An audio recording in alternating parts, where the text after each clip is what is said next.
Good morning, students. We'll continue with our chapter solution. Yesterday we have seen the concept of ppm. To throw more light over it, ppm is number of parts of component. It may be fluoride ion, chloride ion, whatever, divided by total number of parts of all components. As we discussed yesterday, the water is present in plenty in river. For every million parts, that is 10 is to 6 parts total. So total 10 is to 6 part, because this particular quantity is in trace quantity. So 10 is to 6 in denominator and 10 is to 6 in numerator. So we will get number of parts or parts per million of that particular substance. For example, 15 ppm means 15 upon 10 is to 6 multiplied with 10 is to 6, answer is 15. Now going further with more topics, solubility.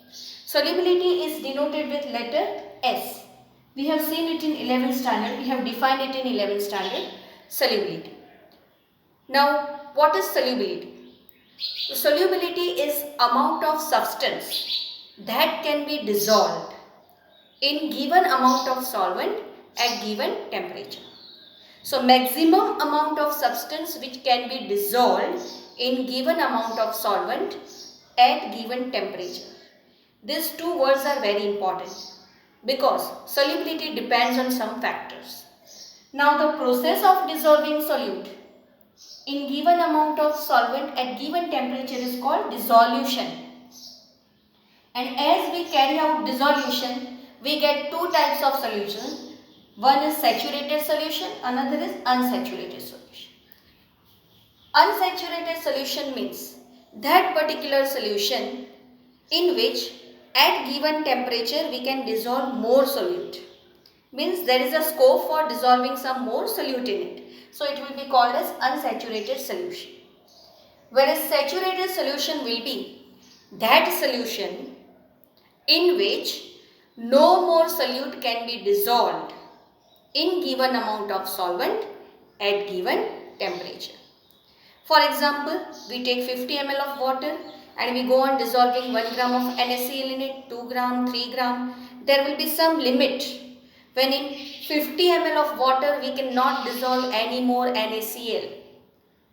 So that gives a saturated solution of NaCl at room temperature, because I am carrying out the process at room temperature. Suppose I increase the temperature, then what will happen? If I increase the temperature, then I can dissolve more, and that saturated solution at increased temperature becomes unsaturated one.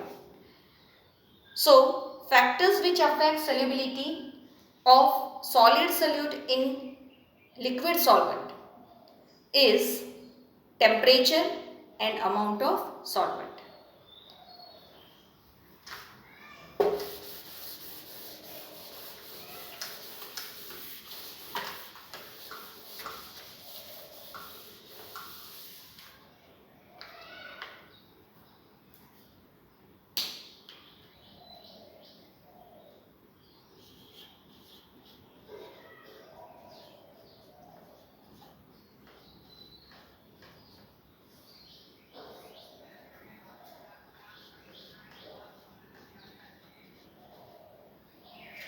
Now, there exists an equilibrium between solute in given amount of solvent and the solute which is dissolved in solution. As per Le Chatelier's principle, if we want to dissolve more solute and move the process in forward direction, suppose the process is endothermic in forward direction, then if I increase the temperature,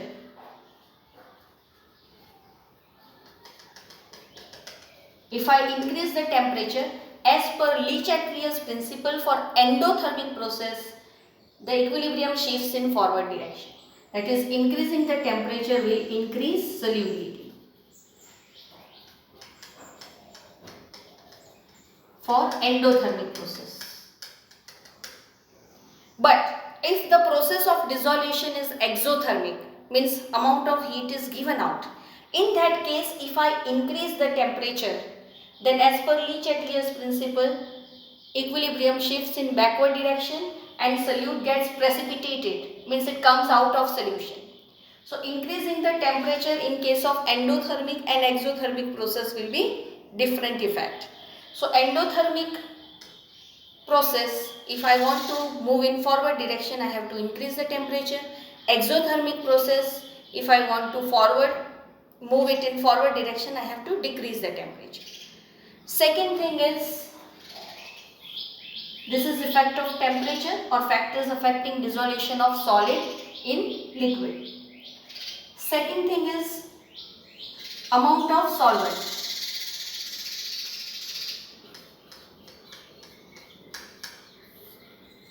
At given temperature, if I increase the amount of solvent, then solubility can be increased without changing the temperature. Suppose I have saturated solution which contains 50 ml of solution. If I add more 50 ml to it, total volume becomes 100 ml, and then it becomes unsaturated solution at that temperature because I can dissolve more solute in it. So by increasing amount of solvent also solubility can be increased. Third and last factor is nature of solvent.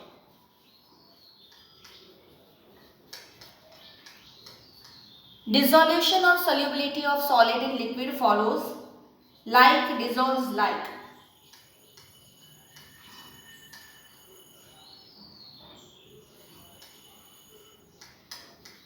Means polar solute dissolves in polar solvent and non-polar solute dissolves in non-polar solvent. Now example of polar solute are all ionic compounds. Suppose NaCl. NaCl will dissolve in polar solvents like water, but it will not dissolve in non-polar solvents like benzene. So NaCl dissolves well in water because both are polar in nature, but it will not dissolve in non-polar solvent like benzene. Whereas naphthalene, which is organic compound, which is a non-polar solute, does not dissolve in water, but it dissolves well in benzene. So solubility also follows like dissolves like principle. So we have completed factors affecting solubility of solid in liquid.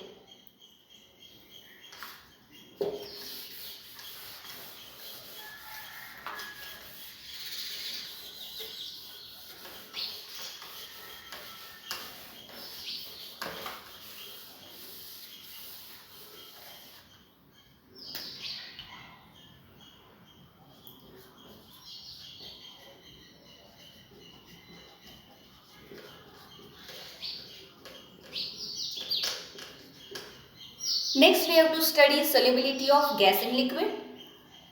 When gaseous solute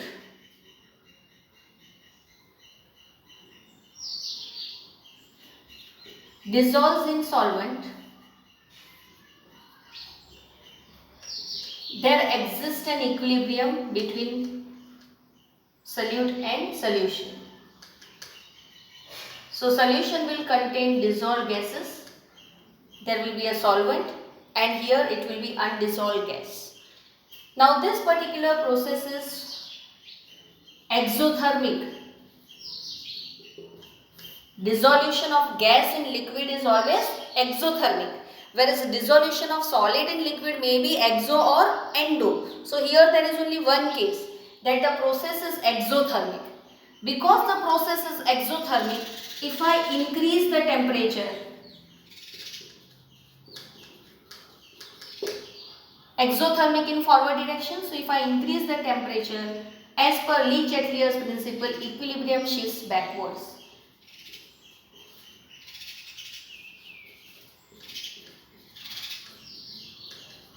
Due to which the dissolved gas will leave the solution and it will come out.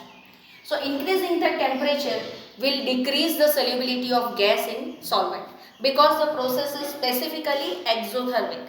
Now what happens when temperature is increased?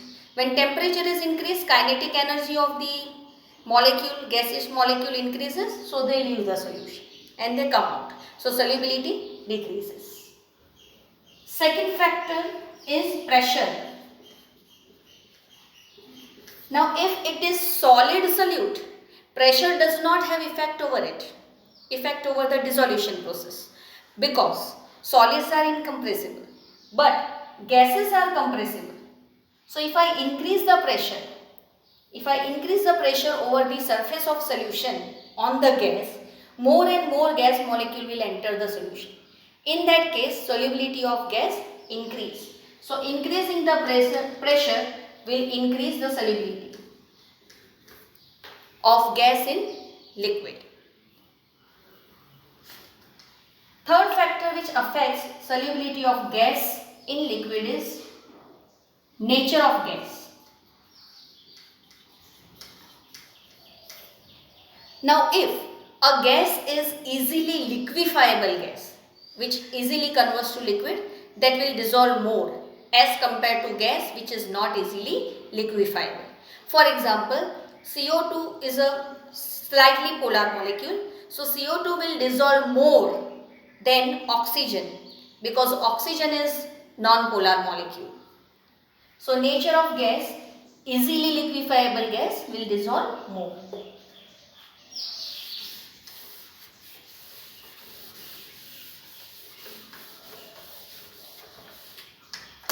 Now solubility of gas in liquid is governed by one law which is called as Henry's law. Henry was the first person who expressed the solubility of gas in liquid in terms of concentration of gas in solution and over the surface of solution. Mathematically, if I write it, it is P is proportional to chi, where P is partial pressure of a gas, chi is mole fraction of gas in solution. Now this partial pressure is over the surface and mole fraction is in the solution. So if I want to remove this proportionality sign, it will be partial pressure is equal to Kh into chi.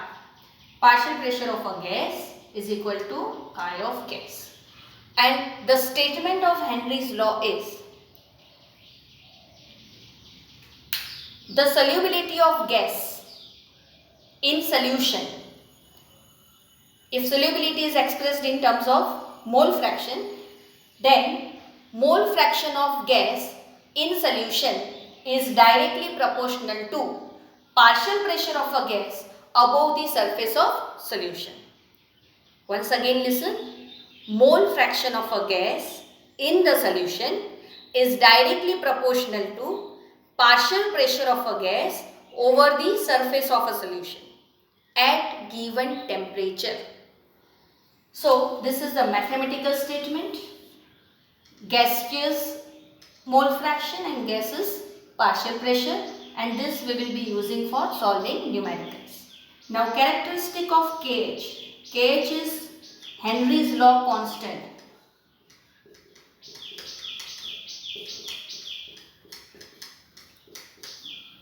So KH is temperature dependent. So at different temperature for same gas, KH value is different. At same temperature for different gases, KH value is different. So different gases will have different KH value at same temperature, and same gas at different temperature will have different KH value. So KH value is temperature dependent. And lastly, the last point, lower the KH at given temperature, more soluble is gas. Suppose I have two gases at same temperature, so the gas with lower KH value will dissolve more, because partial pressure is proportional to KH into chi. So if I want chi to be more, number of gas molecules in the solution phase to be more, the KH value has to be lower. So whichever gas will have lower KH value, that will dissolve more than other gas. So we'll stop here today. You prepare this much and we'll continue the chapter tomorrow.